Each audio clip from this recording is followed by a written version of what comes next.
From the oil fields to the blockchain revolution, one man saw what others missed. Bitcoin Ben, an ex-truck driver turned Bitcoin pioneer, didn't just change his life. He's changing the game for everyone. This is the story of the Founders Group Worldwide, where private key capital meets American innovation. Watch your portfolio grow across real estate, resorts, mining, and energy. All Bitcoin aligned, all building wealth the new way. This isn't just investment. This is community. This is belonging. From exclusive club events to global networking, we're not just making money, we're making history. The old rich had their secrets. Now, it's your turn. Powered by Private Key Capital, Founders Group Venture Capital opens the door for everyone in the world. The revolution isn't coming. It's here. And it's time to choose your side. Join the new rich revolution. Call 941-391-3882. Visit foundersgroupworldwide.com. Your future starts now.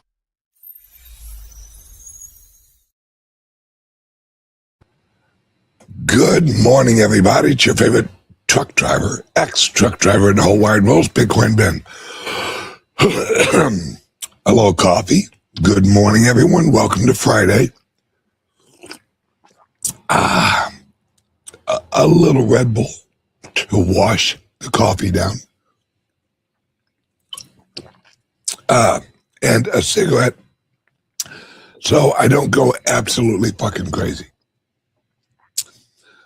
On today's show, this is a very important show because I'm going to show you guys something that is going to happen a lot, and you are going to see it a lot. And this is really the very first example of this I have found. AI is, it's going to change our lives in so many different ways. And I don't think people realize what this creates. Let me ask you a question.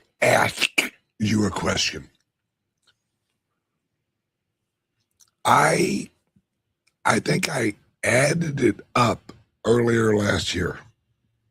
I have actually done almost 25,000 videos.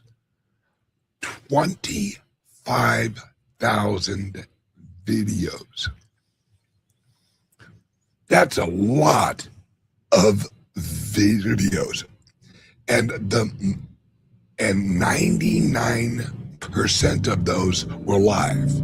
Just me rambling and yelling or arguing or whatever. That actually doing them live,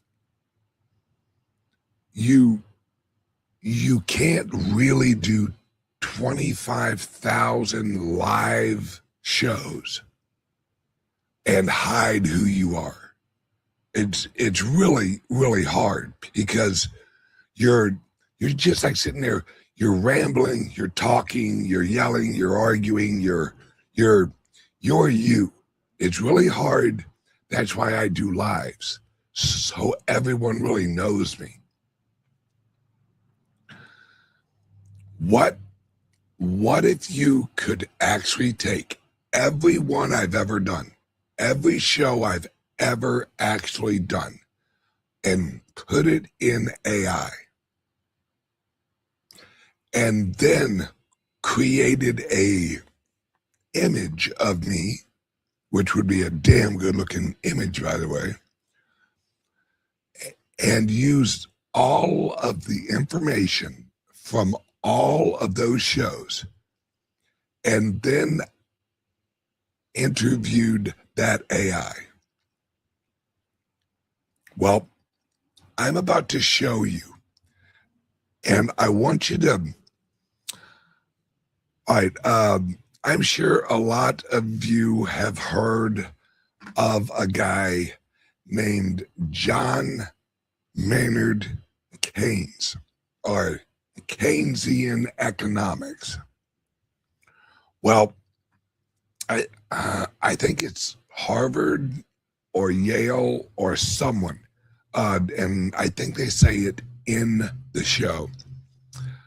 They uploaded everything that they have of his, all of his interviews, all of his writings, the letters to his wife, on every document that they ever had, that he ever said, that he ever wrote, that everything he ever put out into the public, and even the letters he wrote his wife.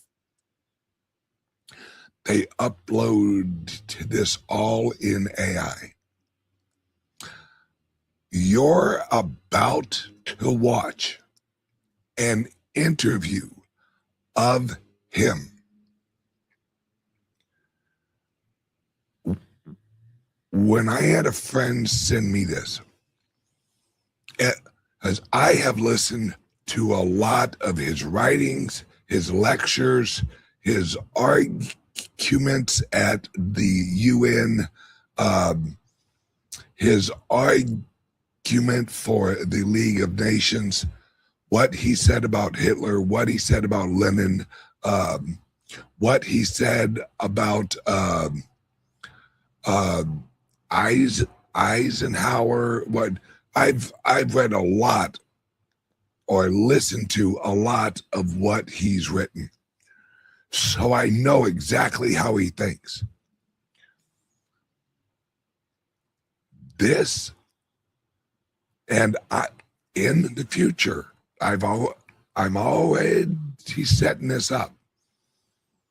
I'm going to, in the future, have a show, probably call it Arguing with History. And I am going to interview George Washington. I'm going to interview Thomas Jefferson. I'm going to interview a ton of people that do not exist, but we have enough of their writings so the AI can look at what they wrote and align it with the AI. This is weird, guys. This is weird, because I want you to think deeply on this. Here's just an example. All right. The Supreme Court of America. All right. When they hear a case, they are trying to figure out what the writers of the Constitution would say about X. It's all legal interpretation. It's all, well, what did they mean when they said this? What did the founding fathers actually mean when they wrote this? What were the legislators' point of view when they wrote this law? Yes. Oh, don't think it. And this is going to say, I'm even going to interview Jesus Christ. Now, it's not really going to be Jesus Christ, of course, but I find it fascinating that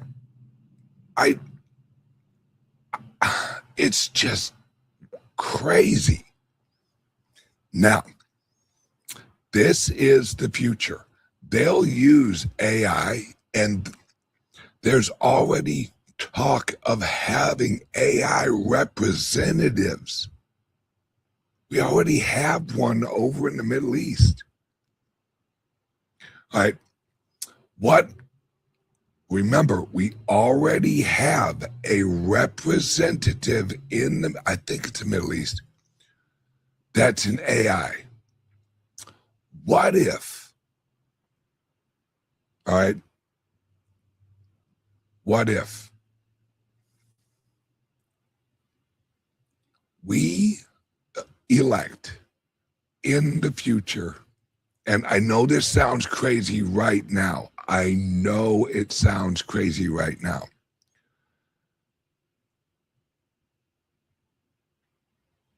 What if we elect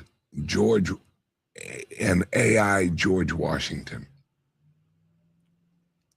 And I know, guys, right now it sounds fucking crazy.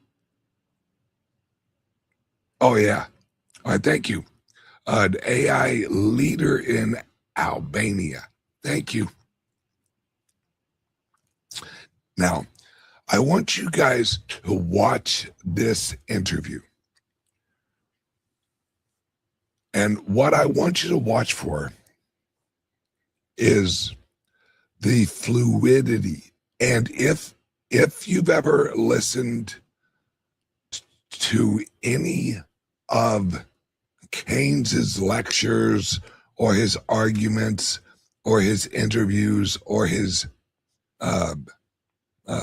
papers, this is what he believed. And what I like about this, all right, is every time he answers, they put right under him, like where the answer was sourced from. Like they ask him a question, and as he's answering the question, they almost like tag exactly where it was from, what page, what paragraph, what exact. Thank you. Exactly. They fucking footnote this whole thing. Now, the reason I want to show you guys this is a couple reasons. So you guys are prepared, all right? You guys are prepared for what's fucking coming. Forever. Once someone was dead, that was it. You freaking talk about limited supply. All right, limited supply. Life was the ultimate limited supply. Interaction with a human, with a certain human, was limited supply. That person would die, or you would die. Someone would fucking croak in that conversation. We're reaching a point where let's kind of lay this out. What if we uploaded everything Steve Jobs ever wrote, or every interview he did, everything he ever put out in public, and some private shit, and we created an AI of Steve Jobs, had everything he'd ever done that it could reflect on. Because every human has an algorithm. All right, I am the Bitcoin Ben algorithm. My life, the accumulation of knowledge and events in my life as I witness them, is an algorithm that brings me to my personality. Bingo, bingo, bingo, bingo. We're all AIs in skin. Absolutely. We are, let's just call ourselves authentic intelligence, not artificial, authentic intelligence, at least as far as we know. Is that true? I don't know. But let's call ourselves authentic intelligence, and we are creating artificial intelligence. Well, what if we have Jobs, all right? Steve Jobs, and every one of us is able to ask him a question. Because remember, you can have 100 million of those little sumbitches running on everyone's iPhone. AI is going to reach a point where if you want your AI to actually be George Washington and answer you in a way that George Washington might answer you, you'll have it. If you want your AI to look like Angelina Jolie, with I don't know why you'd want that, but let's say you did, and Angelina Jolie answers your questions or communicates with you with the available information from Angelina Jolie, right? She was like, I hate Billy Bob Thornton now. But this is the future we are going to. All right, let me play this for you, and I want you guys to witness.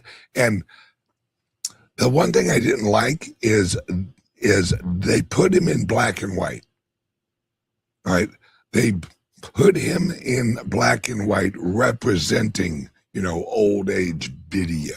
Almost like they were interviewing him from another time. Fuck that. That's fucking cheesy. If you're going to do it, put the motherfucker in a modern day outfit with like a laptop in front of him or something. All right. Here we go, guys. And watch for the fluidity. And if you've ever really researched or read up on him, these are his answers. This is exactly how he would answer these fucking questions. And this is what's really cool. He even talks about AI and the digital future and what it means economically. And he also brings up that AI actually makes information, knowledge, and a lot of our world unlimited. And he even says, in the future, what will be valuable will be limited supply digital. He doesn't say Bitcoin, but limited supply digital assets. Anyone know anything like that? All right. Hang on 1 second. AI doesn't need much to replicate speech patterns and probabilities. Oh, I've seen some Michael Saylor AIs that are dead fucking on. All right, hang on 1 second. Like I said, guys, watch this. This is the future. This is an interview with John Maynard Keynes. Let's go.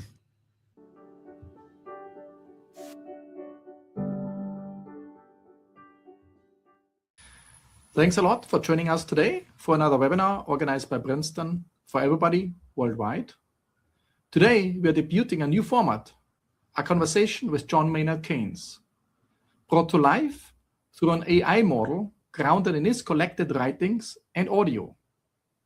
We will discuss his 1930 essay, The Economic Possibilities for Our Grandchildren, and ask Lord Keynes to help us think about these questions in our AI age.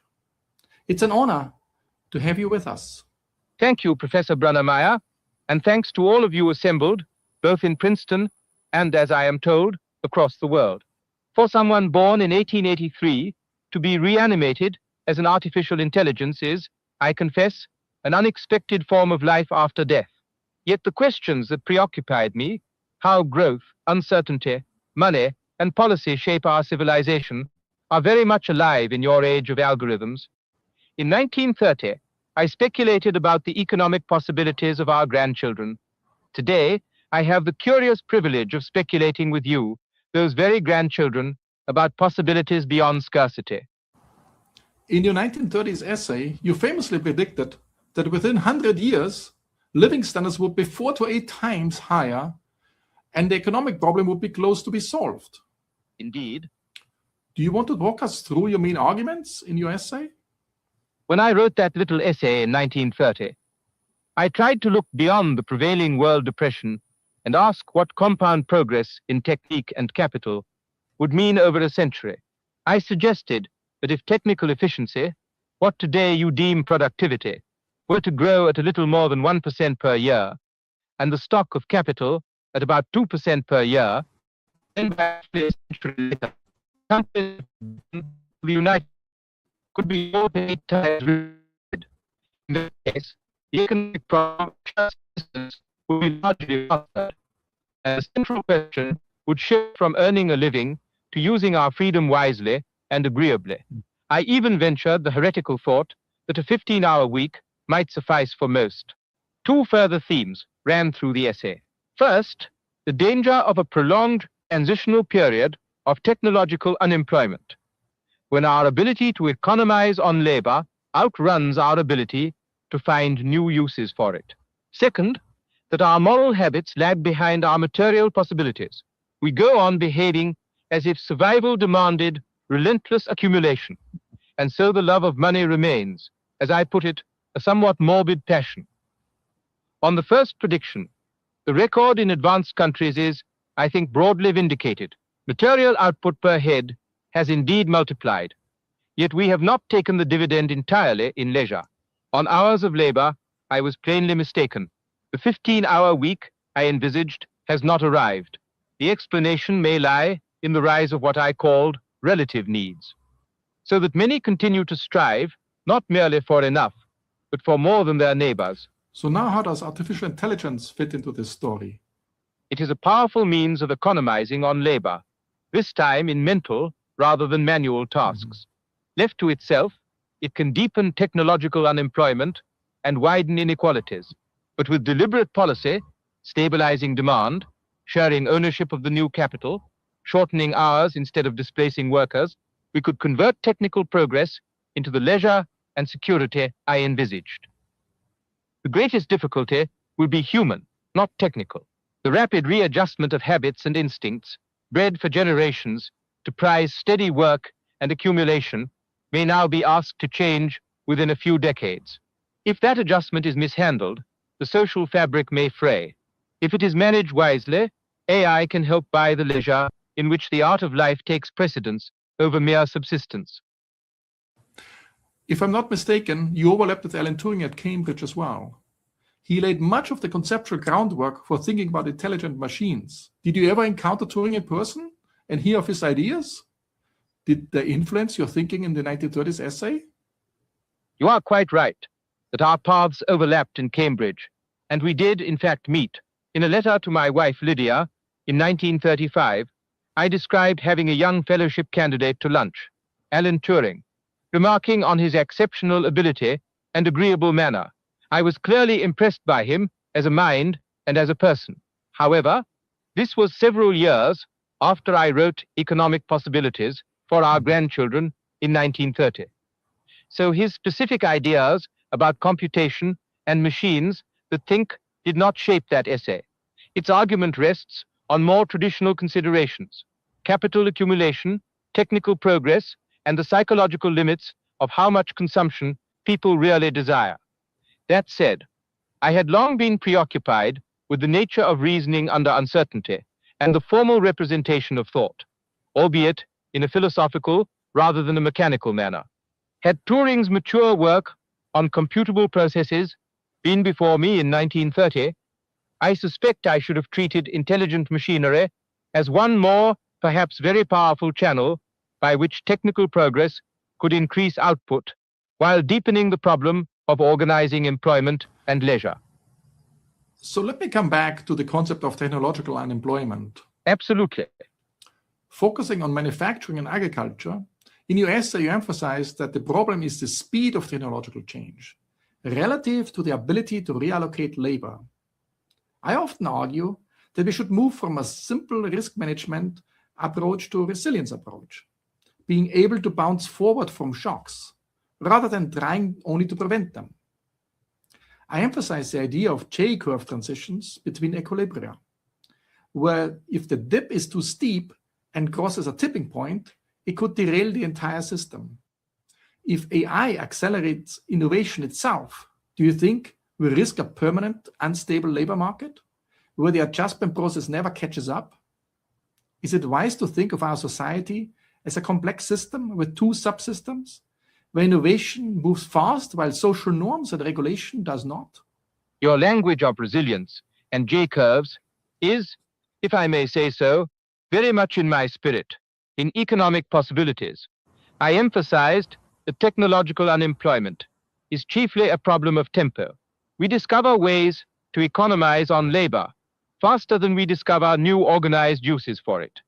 If AI accelerates innovation itself, the risk is not so much a single permanent instability as a succession of overlapping transitions.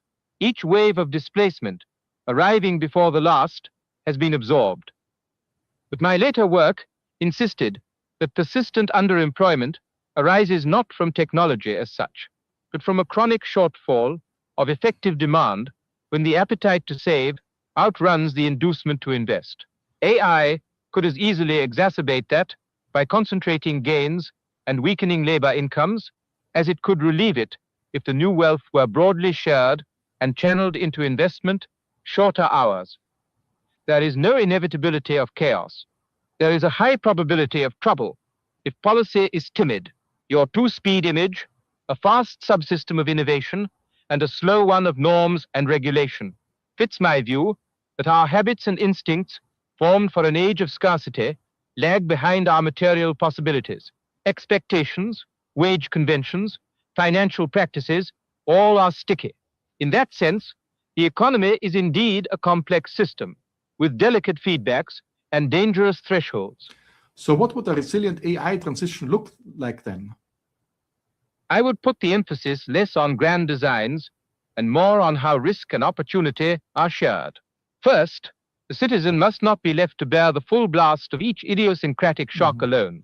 Unemployment insurance, well-timed public works, and arrangements on taxation and the budget to first, keep a tolerable minimum beneath incomes and employment, and second, to support spending power when private demand falters. This, in my view, would be the civilized way of preventing temporary dislocation from becoming lasting ruin. Second, the task today is to see that the scale and direction of AI-related investment serve the wider community through regulation, taxation, and public co-investment that complement rather than supplant the animal spirits of innovators. Third, institutions should allow the fruits of productivity to present themselves as a choice for individuals. Some may prefer more leisure, others more goods and services. If those elements are in place, the J-curve of adjustment need not cross the tipping points you fear. The readjustment demanded of the habits and instincts of the ordinary man, bred for countless generations, to prize steady work and accumulation, yet suddenly asked to discard these habits within a few decades, can then be managed without tearing the social fabric so that a nervous breakdown can be avoided. Let me pick up on your warning about the possible nervous breakdown. In your essay, you were optimistic about the long-run growth, but cautious of how societies will cope socially, epsilogically, worrying that in the final state of abundance, people might lose their clear sense of purpose. Yet today, the rise of populism is happening well before we reach that final stage. We are still in a turbulent transition phase with many feeling left behind. Do you think your diagnosis helps explain today's populist reactions during the transition? Or are we dealing with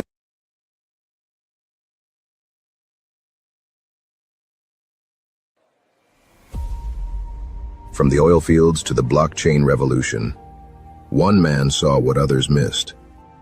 Bitcoin Ben, an ex-truck driver turned Bitcoin pioneer, didn't just change his life. He's changing the game for everyone. This is the story of the Founders Group Worldwide, where private key capital meets American innovation. Watch your portfolio grow across real estate, resorts, mining, and energy. All Bitcoin aligned, all building wealth the new way. This isn't just investment. This is community. This is belonging. From exclusive club events to global networking, we're not just making money, we're making history. The old rich had their secrets. Now, it's your turn. Powered by Private Key Capital, Founders Group Venture Capital opens the door for everyone in the world. The revolution isn't coming. It's here. And it's time to choose your side. Join the new rich revolution. Call 941-391-3882. Visit foundersgroupworldwide.com. Your future starts now.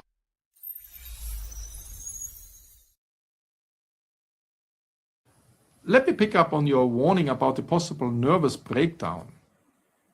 In your essay, you were optimistic about the long-run growth, but cautious of how societies will cope socially, epsilogically, worrying that in the final state of abundance, people might lose their clear sense of purpose. Yet today, the rise of populism is happening well before we reach that final stage. We are still in a turbulent transition phase with many feeling left behind. Do you think your diagnosis helps explain today's populist reactions during the transition? Or are we dealing with different set of anxieties? I would not treat them as wholly different maladies, but as related neuroses at different stages of the same drama. In economic possibilities, I imagined a future in which the struggle for subsistence had largely been won, yet our moral habits formed in centuries of scarcity remained obsessed with work and accumulation.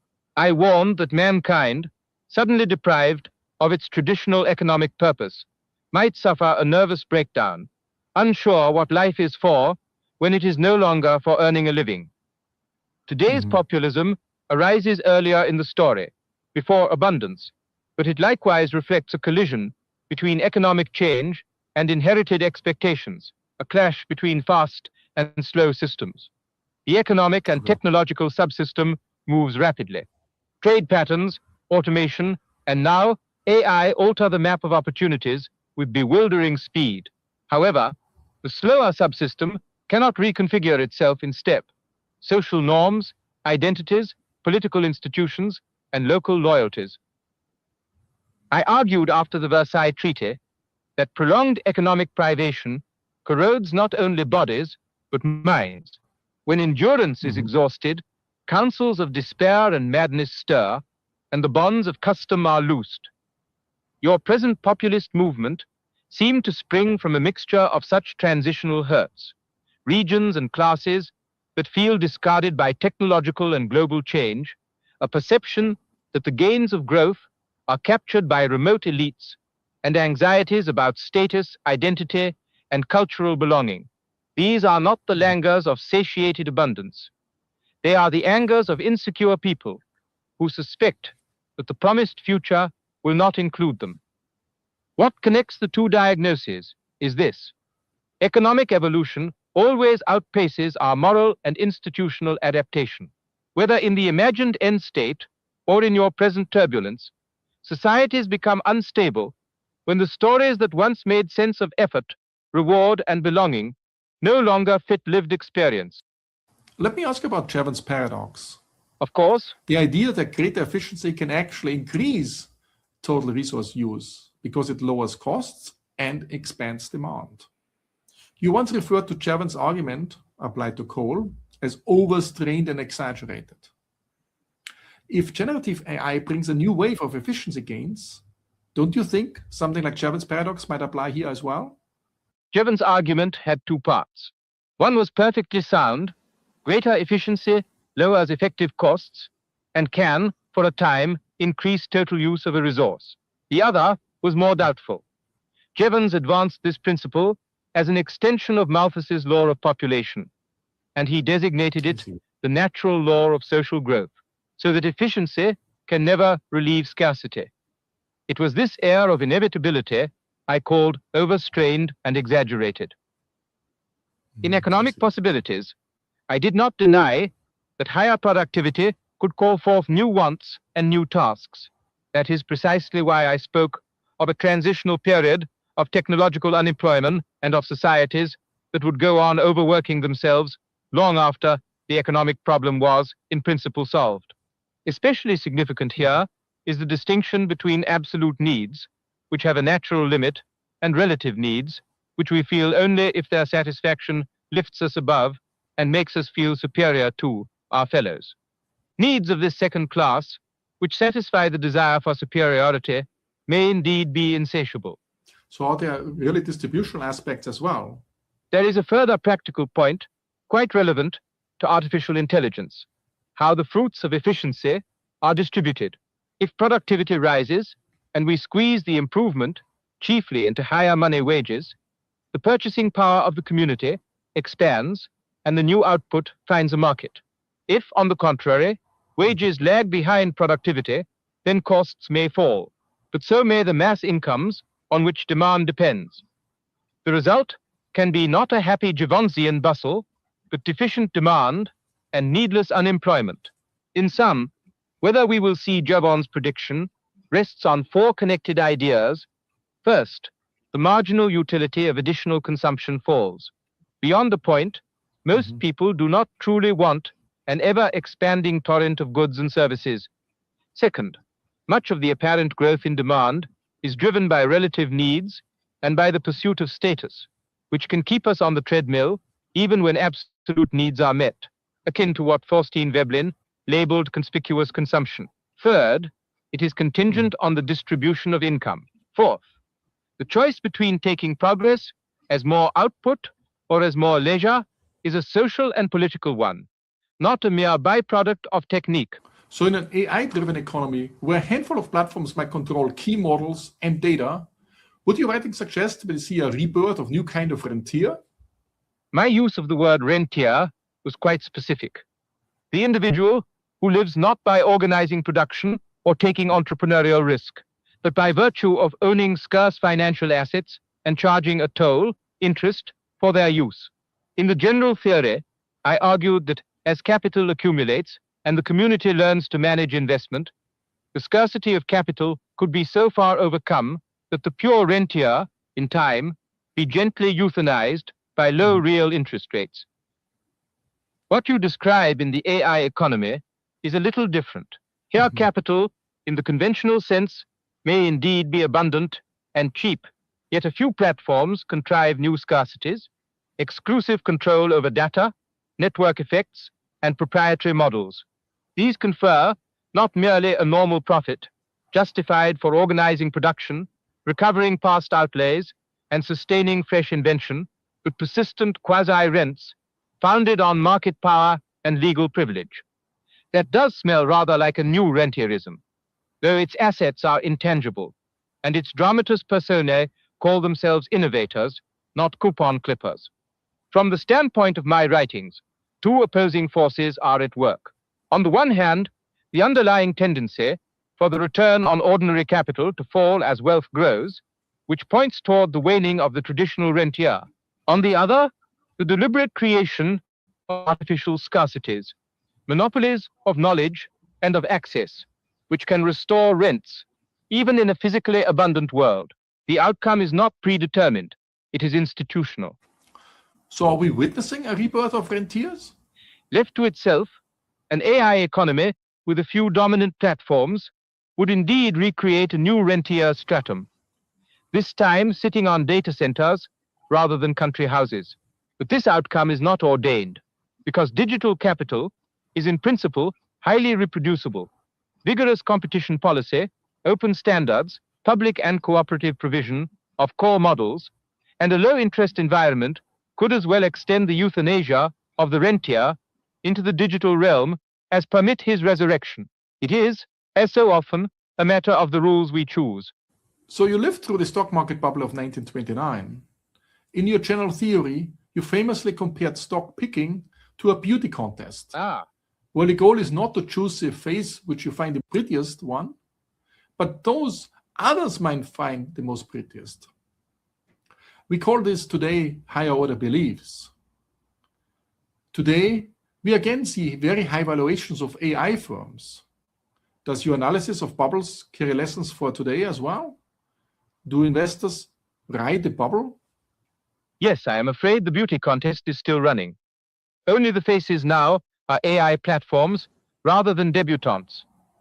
In the general theory, I argued that modern markets, governed by the fetish of liquidity, tempt investors to focus away from the long-term yield of enterprises.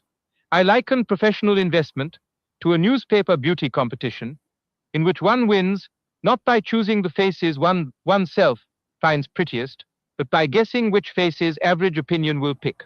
Carried one step further, investors devote their intelligence to anticipating the third degree, what average opinion expects average opinion to be.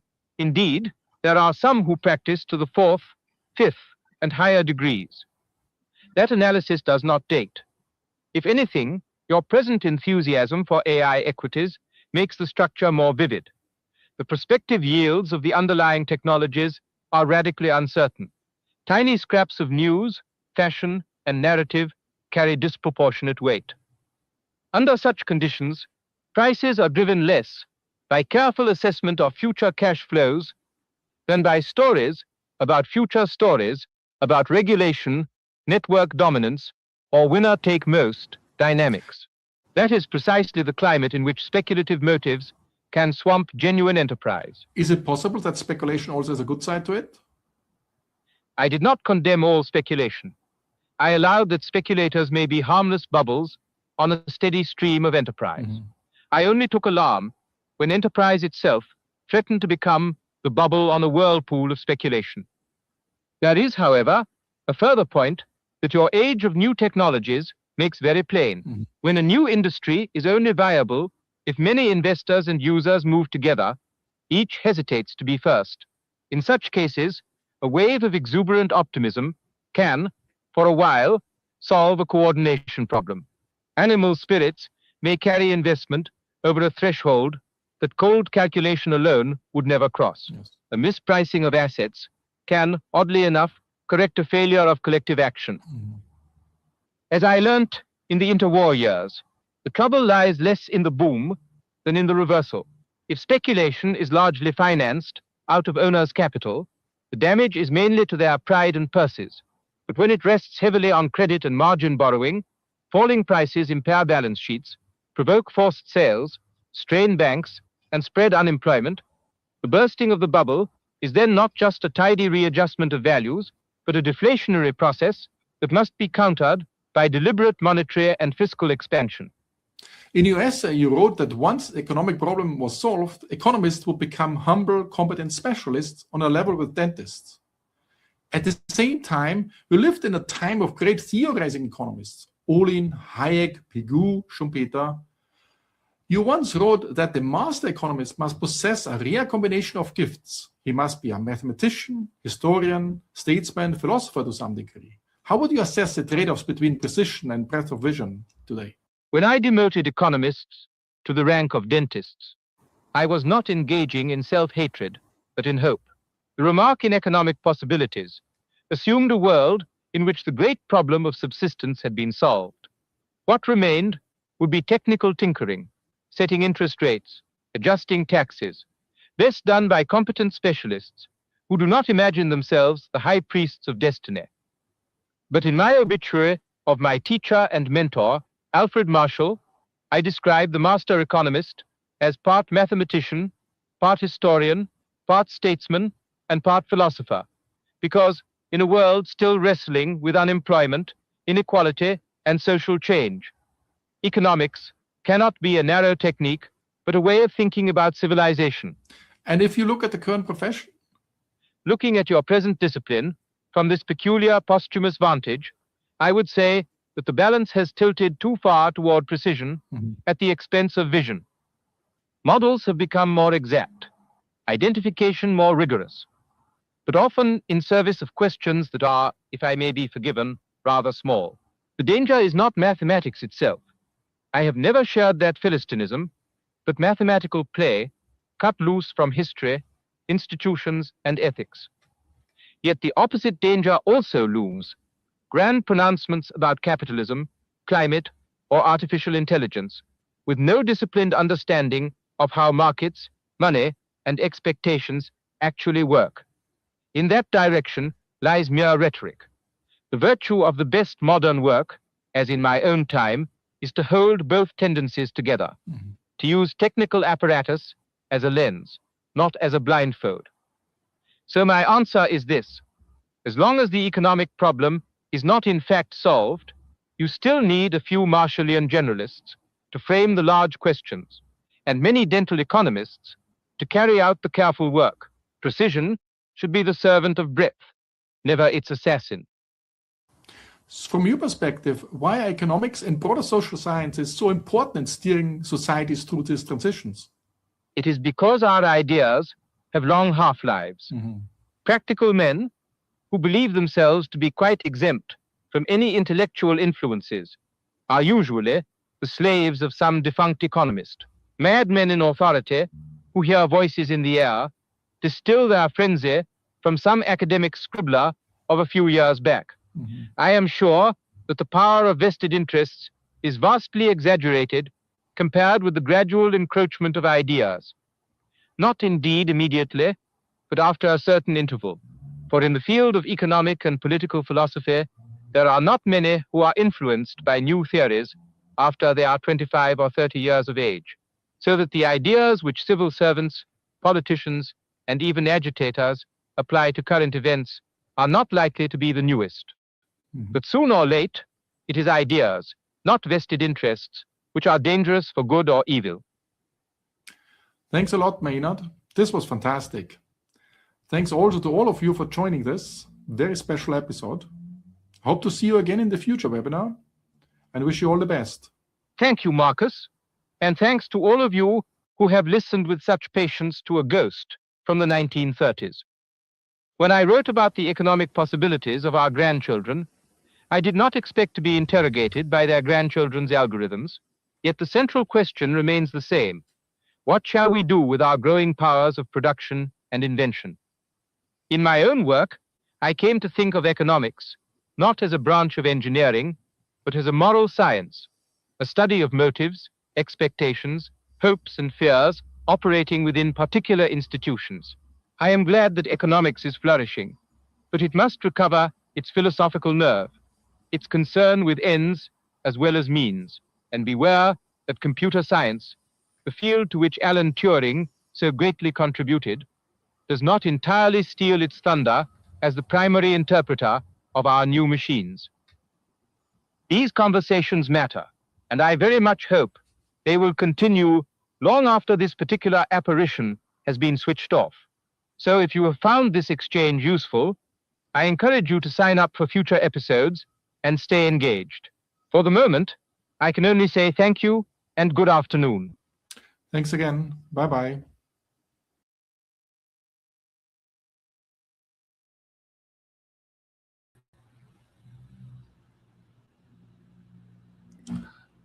Okay, there we go. Now, it's Friday. I'm gonna wrap this up pretty quick, but I just want to show you guys something else. All right. Let me show you what else AI can do. All right. There is a YouTube channel called The Asian Guy. All right. And let me share this. All right. Let me share this real quick. All right. So this is The Asian Guy channel. All right. This channel has only been around a month. 1 month. His latest AI, because remember, guys, he isn't real. He's an AI. All right. His latest episode. This is $1.25. In the 1960s, that was Right. minimum wage for an hour of work. It sounds almost cartoonish now, $1.25. Until you notice His latest video, which was actually put out about 4 or 5 hours ago, has 32,000 views. 32,000 views. And his channel has only actually been around for a month. Why?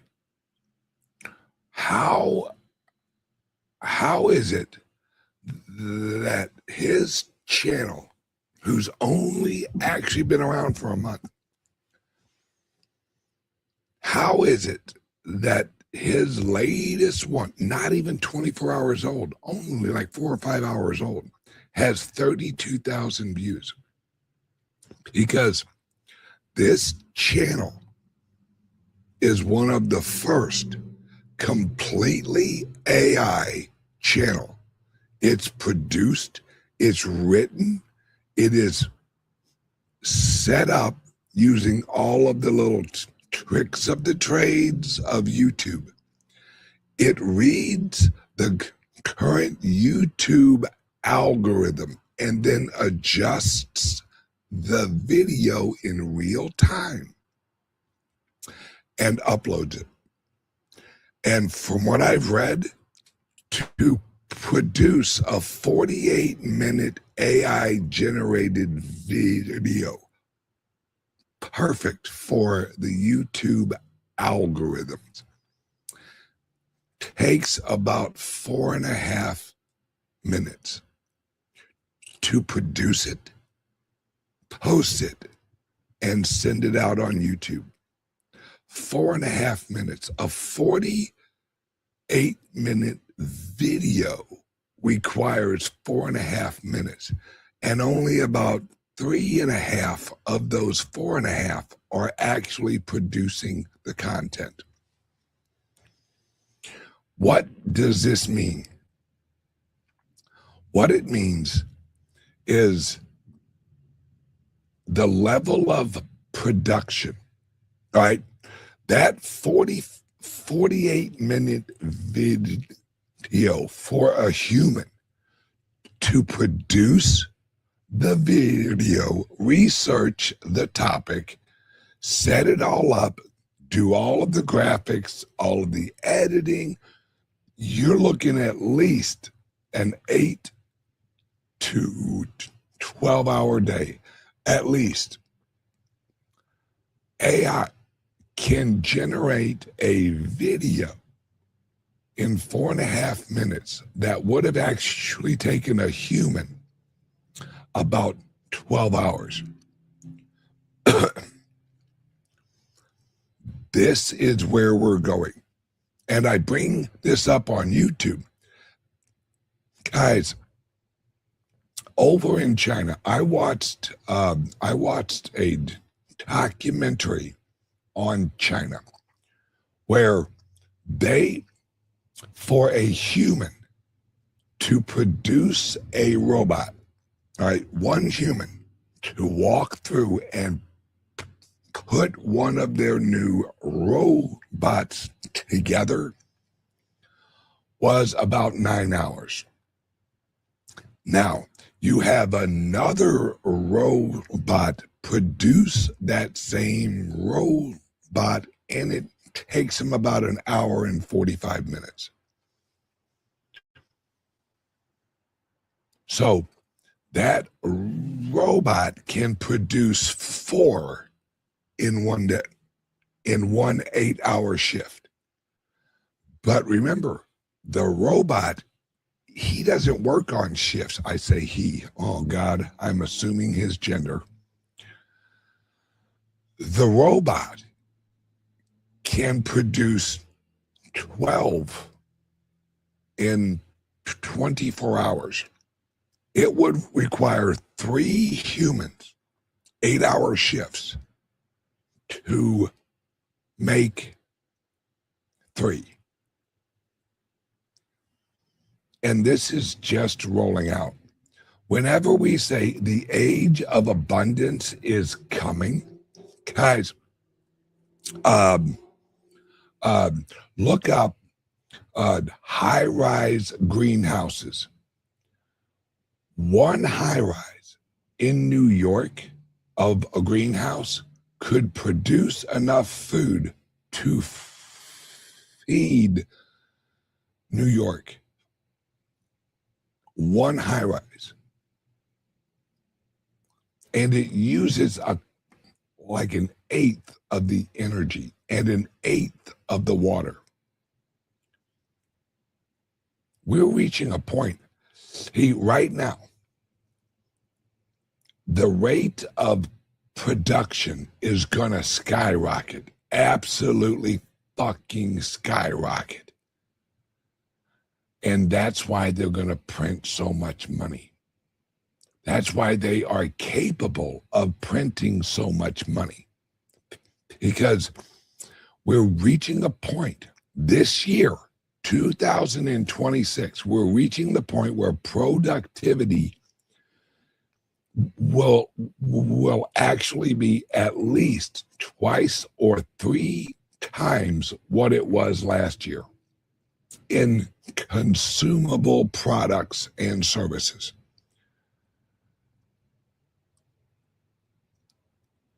Prices aren't going to go up, but prices are also not going to drop initially. And let me explain why. This year, 2026, we have $7 trillion we have to roll over. In reality, that means America has to print about $21 trillion to refinance that and other shit. That the other money is to keep the derivatives from collapsing. They have to print so much money. It's ridiculous. During COVID, they printed like $2.8 trillion during COVID. They're about to print $21 trillion this year. What they're hoping, and you've heard them say this, productivity will outpace inflation, which means the prices won't go up. Shit's about to get crazy. All right, guys, I have to run next. I think it's next weekend or the weekend after. I am actually doing an owner's call with our mining company owners. If you're interested in joining and owning shares of our mining company we are launching, you can actually sign up for that call. If you're interested, give us a call. Hang on one second. Where is this at?